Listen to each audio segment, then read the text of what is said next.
Prashant IPS ಗೂಂಡಾವರ್ತನೆ ಮಾಡಿರುವ BJP ಶಾಸಕ ಹರೀಶ್ನನ್ನ ಬಂಧಿಸಬೇಕು ನಾಯಿ ಎಂದು ಕರೆದಿರುವ ಶಾಸಕ ಬಿಪಿ ಹರೀಶ್ನನ್ನ ಬಂಧಿಸಬೇಕು ಹೇಳಿ ಜೈಕಾರ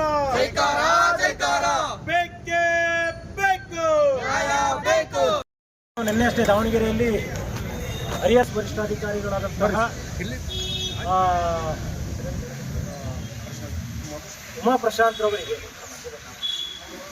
ನಮಸ್ಕಾರ. ಕರುನಾಡ ವಿಜಯ ಸೇನೆ ವತಿಯಿಂದ ನಿನ್ನೆ ಅಷ್ಟೇ ದಾವಣಗೆರೆಯಲ್ಲಿ ಪತ್ರಿಕಾಗೋಷ್ಠಿ ನಡೆಸುವಾಗ ಹರಿಹರ ಶಾಸಕ ಬಿಪಿ ಹರೀಶ್ ರವರು ದಾವಣಗೆರೆ ಜಿಲ್ಲಾ ಪೊಲೀಸ್ ವರಿಷ್ಠಾಧಿಕಾರಿಗಳಾದಂತಹ ಉಮಾ ಪ್ರಶಾಂತ್ ರವರಿಗೆ ಪ್ರಮೋರಿಯನ್ ನಾಯಿ ಹಾಗೂ ದಾವಣಗೆರೆ ಪೊಲೀಸರಿಗೆ ನಾಯಿಗಳು ಅಂತ ಕರೆದಿರ್ತಕ್ಕಂಥದ್ದು ಇವತ್ತು ಸಾಮಾಜಿಕ ಜಾಲತಾಣದಲ್ಲಿ ಹಾಗೂ ಮಾಧ್ಯಮಗಳಲ್ಲಿ ಬಿತ್ತರಿಸುತ್ತಿದೆ. ಅದನ್ನು ಖಂಡಿಸಿ ಈ ದಿನ ಈಗಾಗಲೇ ಮಾನ್ಯ ಜಿಲ್ಲಾ ಪೊಲೀಸ್ ವರಿಷ್ಠಾಧಿಕಾರಿಗಳು ಚಿತ್ರದುರ್ಗ ಇವರ ಮುಖಾಂತರ ಮಾನ್ಯ DGP ಅವರಿಗೂ ಹಾಗೂ ಮುಖ್ಯಮಂತ್ರಿಗಳಿಗೆ ಮನವಿಯನ್ನು ಕೊಟ್ಟಿದ್ದೀವಿ, ದೂರನ್ನು ನೀಡಿದ್ದೀವಿ. ಅವ್ರನ್ನ ಈ ಕೂಡಲೇ ಅರೆಸ್ಟ್ ಮಾಡಬೇಕು, ಅವ್ರ ಮೇಲೆ ಕಾನೂನು ಕ್ರಮ ತಗೊಳ್ಬೇಕು ಅಂತ. ಅದ್ರ ಜೊತೆಯಲ್ಲಿ ಏನು ಮಹಿಳೆಯರಿಗೆ ಸಾಕಷ್ಟು ಗೌರವ ಕೊಡುವಂತಹ ಪದೇ ಪದೇ ಹೇಳುವಂತಹ ಬಿಜೆಪಿಯ ಪಕ್ಷದವರು ಬಿಜೆಪಿಯ ರಾಜ್ಯಾಧ್ಯಕ್ಷರಿಗೆ ಬಿಪಿ ಹರೀಶ್ ರವರ ರಾಜೀನಾಮೆಯನ್ನು ಪಡಿಬೇಕು, ಪಕ್ಷದಿಂದ ಉಚ್ಚಾಟನೆ ಮಾಡಬೇಕು ಅಂತೇಳಿ ಅವರಿಗೆ ಪೋಸ್ಟ್ ಮುಖೇನ ಪತ್ರವನ್ನು ಬರೆಯುವ ಮುಖೇನ ವಿಭಿನ್ನ ರೀತಿಯ ಹೋರಾಟ ಮಾಡ್ತಿದ್ದೀವಿ. ಅದೇ ರೀತಿ ಮಹಿಳಾ ಆಯೋಗದ ಅಧ್ಯಕ್ಷರಾದಂಥ ನಾಗಲಕ್ಷ್ಮಿ ಚೌಧರಿ ಮೇಡಮ್ ರವರು ಸರ್ಕಾರ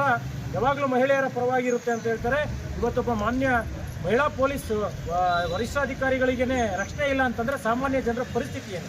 ನಾನಿವತ್ತು ಸರ್ಕಾರದವ್ರಿಗೂ ಹಾಗೂ BJP ಇವತ್ತು ತಾವು ರಾಜಕಾರಣಿಗಳಾಗಿ ಈ ರೀತಿ ಮಾತಾಡಿದಾಗ ಸಾರ್ವಜನಿಕರು ಮಾತಾಡಿದ್ರೆ ಸುಮ್ಮನಿರ್ತೀರಾ? ಮಾನ್ಯ DGP ಅವರೇ ಹಾಗೂ ಗೃಹ ಮಂತ್ರಿಗಳೇ ಹಾಗೆ ಕರ್ನಾಟಕ ಸರ್ಕಾರದ ಮುಖ್ಯಮಂತ್ರಿಗಳೇ, ನಾವು ಇದ್ರ ಮುಖಾಂತರ ಮಾಧ್ಯಮದ ಮುಖಾಂತರ ನಿಮ್ಮಲ್ಲಿ ನಾನು ಕೇಳ್ತಾ ಇದ್ದೀನಿ, ಯಾರಾದರೂ ಸಾಮಾನ್ಯ ಜನರು ನಾಯಿ ಅಂತ ಏನಾದರೂ ಅಂದಿದ್ರೆ ನೀವು ಸುಮ್ಮನೆ ಬಿಡ್ತಾ ಇದ್ರಾ? ಎಲ್ಲರೂ ಹೋದರೆ ಉಗ್ರವಾದ ಹೋರಾಟ ಮಾಡ್ತೀವಿ ಮತ್ತು ಬಿಪಿ ಹರೀಶ್ ಅವರ ಮನೆಗೆ ಮುತ್ತಿಗೆ ಹಾಕ್ತೀವಿ ಅಂತೇಳಿ ಈ ಮುಖಾಂತರ ಕರ್ನಾಟಕ ವಿಜಯ ಸೇನೆ ಎಚ್ಚರಿಕೆ.